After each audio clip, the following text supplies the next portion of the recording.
समीर बहुत गहरी नींद में था, इसलिए उसकी आंख नहीं खुली। नितिन डर के मारे सो ही नहीं पा रहा था, क्योंकि उसके बगल में ही आर्यन का मृत शरीर रखा हुआ था। लेकिन आर्यन के मृत शरीर से ज्यादा उसे डर किसी और ही बात का था। मैंने तुम्हारा काम कर दिया, अब मुझे मानव बलि चाहिए। क्या? ये क्या कह रहे हो तुम? मानव बलि? लेकिन मैं तो तुम्हें पहले ही बलि दे चुका हूँ ना। आधा ज्ञान हमेशा तकलीफ देता है। पशु बलि से तो मैं जागृत होता हूँ, लेकिन कार्य पूर्ण करने के बाद मुझे मानव बलि चाहिए।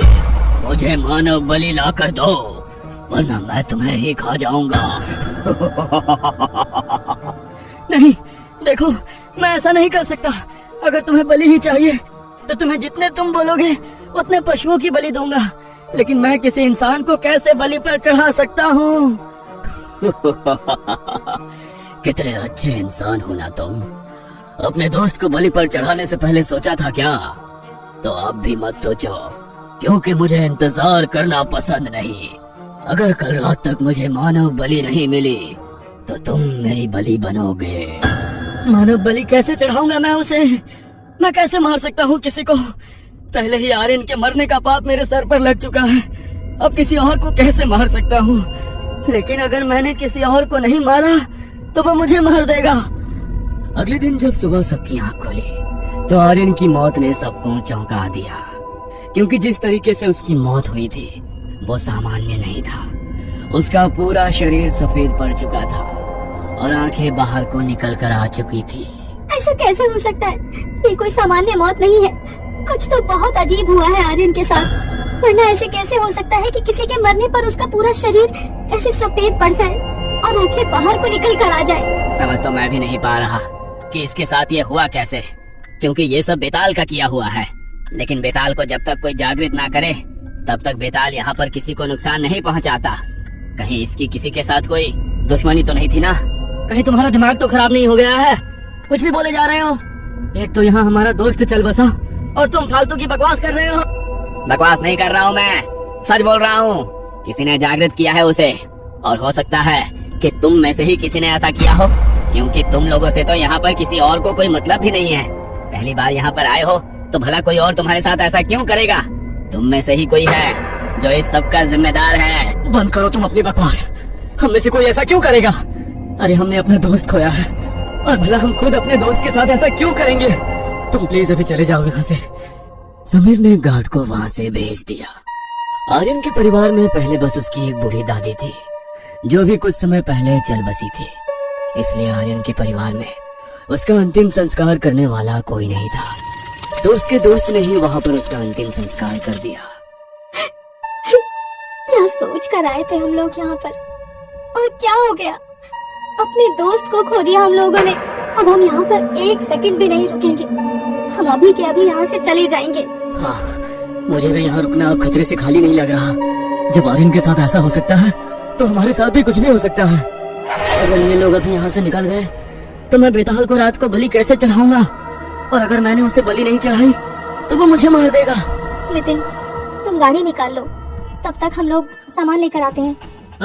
अच्छा ठीक है, मैं गाड़ी निकालता हूँ। नितिन गाड़ी लेकर आने की एक्टिंग करने लगा।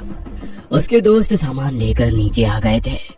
वो थोड़ी देर बाद आया और बोला, आज आगे की तरफ बहुत ज्यादा बर्फबारी हुई है, तो पुलिस ने नाकाबंदी कर दी है। हम आज यहाँ से नहीं जा सकते, 1-2 दिन बाद ही जाना पड़ेगा। क्या? लेकिन अगर आज रात हम लोग यहाँ पर रुके और हम में से किसी को कुछ हो गया तो? अरे तुम डरो मत नैना, कुछ नहीं होगा, बस खुद को संभालने की कोशिश करो। अरे आर्यन के साथ जो हुआ वो बस एक हादसा था, डरो मत। नितिन ने सबसे झूठ बोला ताकि आज रात भी वो लोग यहीं पर रुक सके। वो रात को बाहर बाहर नीचे के चक्कर लगाने लगा। गार्ड बाहर बाहर उसे ही देख रहा था।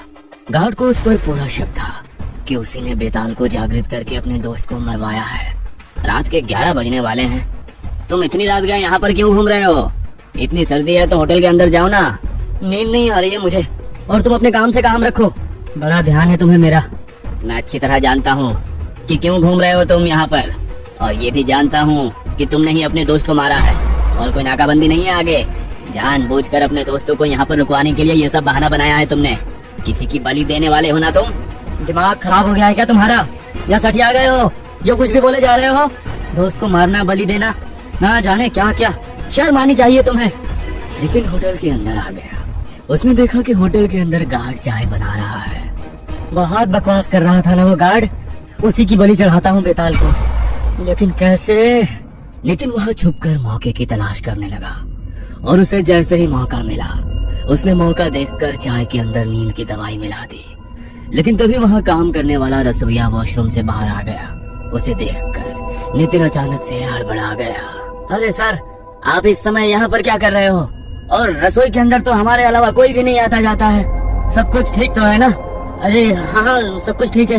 वो तो मैं रूम सर्विस के लिए कॉल कर रहा था, लेकिन कोई कॉल रिसीव ही नहीं कर रहा था और मुझे चाय पीने का बहुत मन कर रहा था, तो सोचा यहाँ पर ही आकर देख लेता हूँ।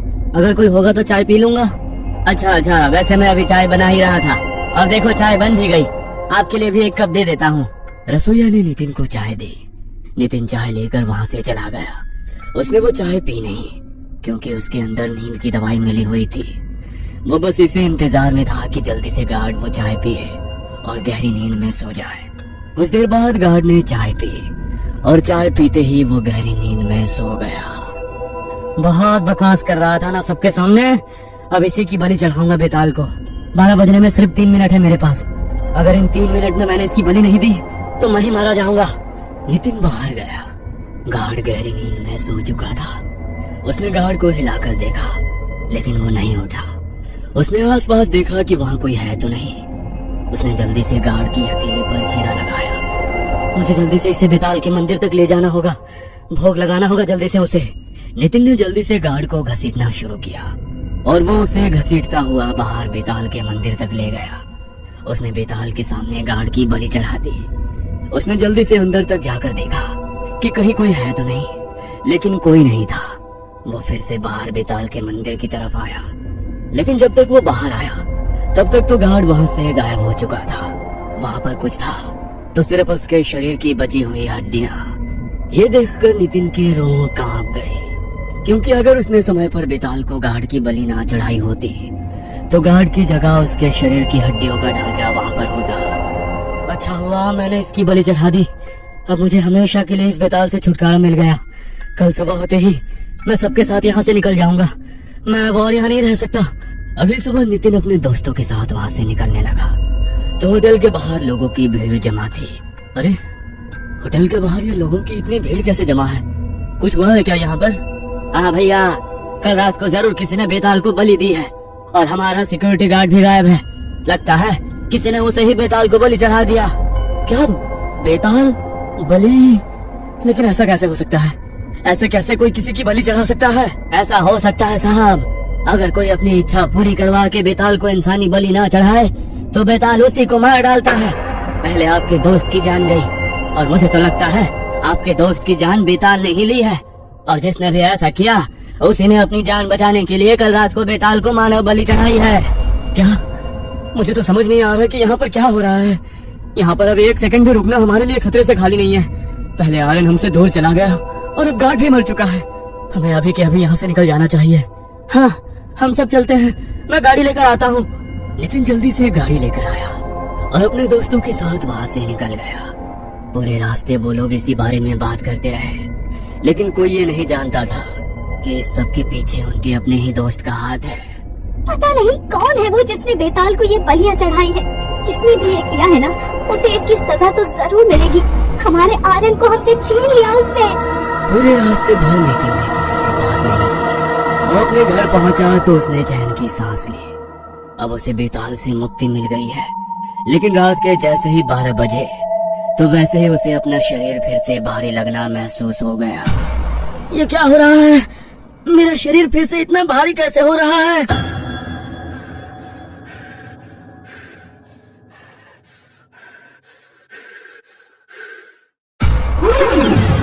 वो उसके कमरे में लगे सीलिंग फैन से उल्टा लटका हुआ था और मुस्कुराता हुआ नितिन को ही देख रहा था। मेरी बलि कहाँ है? बलि? बलि तो मैं तुम्हें दे चुका हूँ। कल रात को ही तो मैंने तुम्हें गार्ड की बलि दी थी। कहा था ना मैंने, अधूरा ज्ञान बहुत भारी पड़ता है। एक मानव की बलि नहीं चाहिए मुझे। 11 मानव की बलि चाहिए। 12 बज गए हैं, आज की बलि दो मुझे। क्या आज की बलि? मैं अचानक तुम्हें कहां से बलि ला कर दूं, वो भी मानव बलि?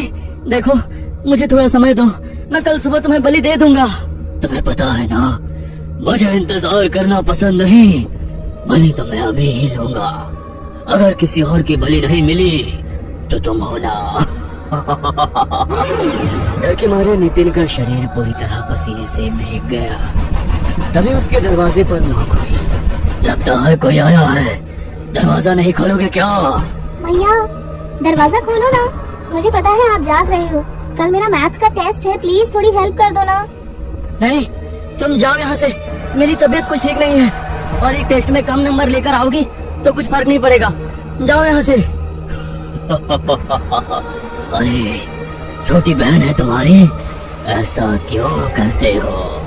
जाओ जाकर दरवाजा खोलो, तुम्हारी बहन इंतजार कर रही है तुम्हारा। नहीं, देखो प्लीज नहीं, ऐसा सोचना भी मत, वो मेरी बहन है।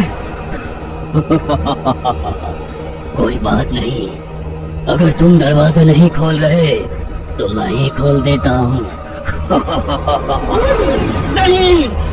बेताल पंखे से उतरकर सीधा दरवाजे की तरफ दौड़ा। उसने दरवाजा खोला। रिद्धि। रिद्धि। रिद्धि की आखिरी चीख के साथ वहाँ सब कुछ शांत हो गया। बेताल भी कमरे की खिड़की से गायब हो गया। नितिन के कमरे के बाहर उसकी बहन की हड्डियों का ढेर था। उसकी आंखों से आंसू रुकने का नाम नहीं ले रहे थे। पछतावा उसके आंसुओं में फूट फूट कर गिर रहा था। मैंने क्यों किया? मेरी बहन मेरी वजह से मारी गई। मुझे माफ कर देना रिद्धि, मुझे माफ कर देना। मुझे उसे और 9 बलि चढ़ानी होगी, वरना वो मुझसे पहले मेरे परिवार को खत्म कर देगा। नितिन अगले दिन शाम को अंधेरा होते ही पार्क के पास घूमने लगा। पार्क में सब बच्चे जब चले गए तो बस एक ही बच्चा वहाँ पर खेल रहा था। नितिन ने उसे नशीली दवाई खिलाई और अपने साथ अपने घर ले गया।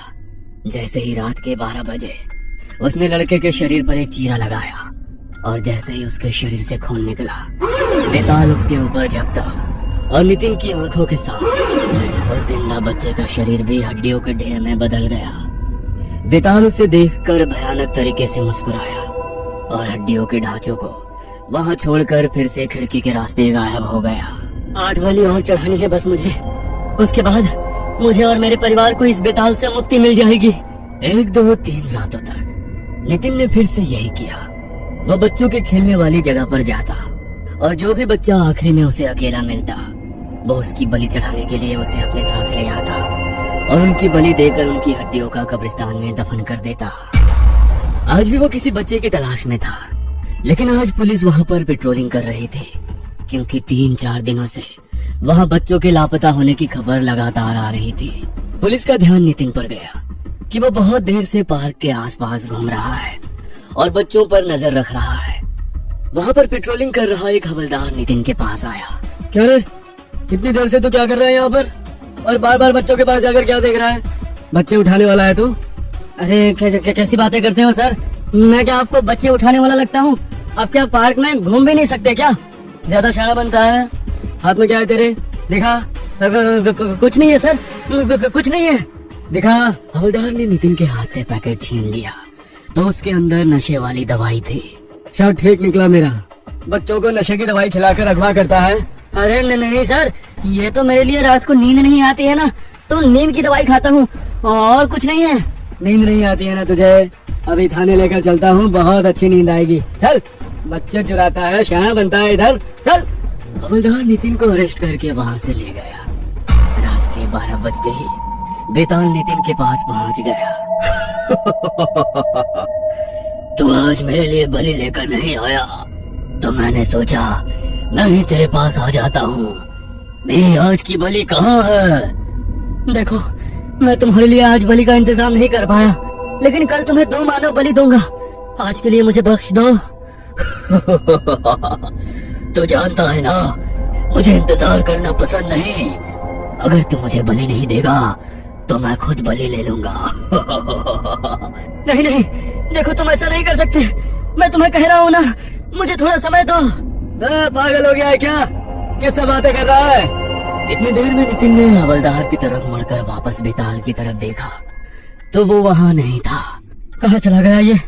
कहाँ चला गया? कहीं ये घर तो नहीं गया? अगर इसने फिर से कुछ किया तो मैं क्या करूँगा? अगले दिन भी पुलिस ने नितिन को नहीं छोड़ा तो रात के 12 बजे बेताल फिर से उसके पास आया। तो आज भी मेरे लिए बलि लेकर नहीं आया? आज भी मुझे खुद ही बलि लेनी पड़ेगी। लेकिन कोई बात नहीं, कल अगर मुझे बलि नहीं मिली तो तू है ना। नहीं नहीं, देखो। तू फिर से शुरू हो गया? मेरा है क्या? पता नहीं किससे बात करता रहता है। इतनी देर में नितिन ने फिर से बेताल की तरफ मुड़कर देखा तो आज भी वो वहाँ नहीं था। पुलिस को नितिन के खिलाफ कुछ ठोस सबूत नहीं मिला तो अगले दिन उन्होंने उसे छोड़ दिया। अगली शाम वो अपने घर पहुंचा तो जोर जोर से चिल्लाकर सबको आवाज देने लगा। माँ, पिताजी, माँ, पापा। पापा चिल्लाते हुए वो घर में दाखिल हुआ लेकिन किसी की आवाज उसे वापस सुनाई नहीं दी। उनके कमरे में गया तो कमरे में हड्डियों का ढेर था और कमरे में मक्खियां भिनभिना रही थी। नितिन का पूरा परिवार खत्म हो चुका था। वो हार कर वहीं बैठ गया। उसके हाथों में अपने माता पिता की बची हुई हड्डियां थी। उसकी आंखों से लगातार आंसू गिर रहे थे। उसे याद आ रहा था कि कैसे उसकी वजह से उसका पूरा हंसता खेलता परिवार खत्म हो गया। जैसे ही रात के ठीक 12 बजे तो बेताल फिर से नितिन के पास आया। मेरी आज की बलि कहाँ है? तुम आज भी मेरे लिए बलि लेकर नहीं आए?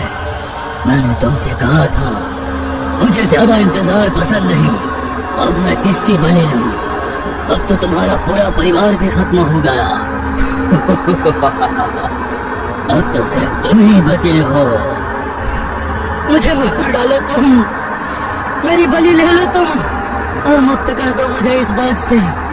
अपने पूरे परिवार को खत्म कर दिया मैंने। मुझे जीने का कोई हक नहीं, कोई हक नहीं। नितिन पर टूट पड़ा। वह कुछ देर बाद नितिन की आखिरी चीखों के साथ सब कुछ शांत हो गया और उसके पूरे घर में कुछ बचा तो बचा सिर्फ उसके पूरे परिवार की हड्डियों का ढेर। ये कहानी आपको अच्छी लगी हो तो हमें सब्सक्राइब करें, हमारा इंस्टाग्राम और फेसबुक पेज जरूर फॉलो करें। और हाँ दोस्तों, सब्सक्राइब करना भूलना मत।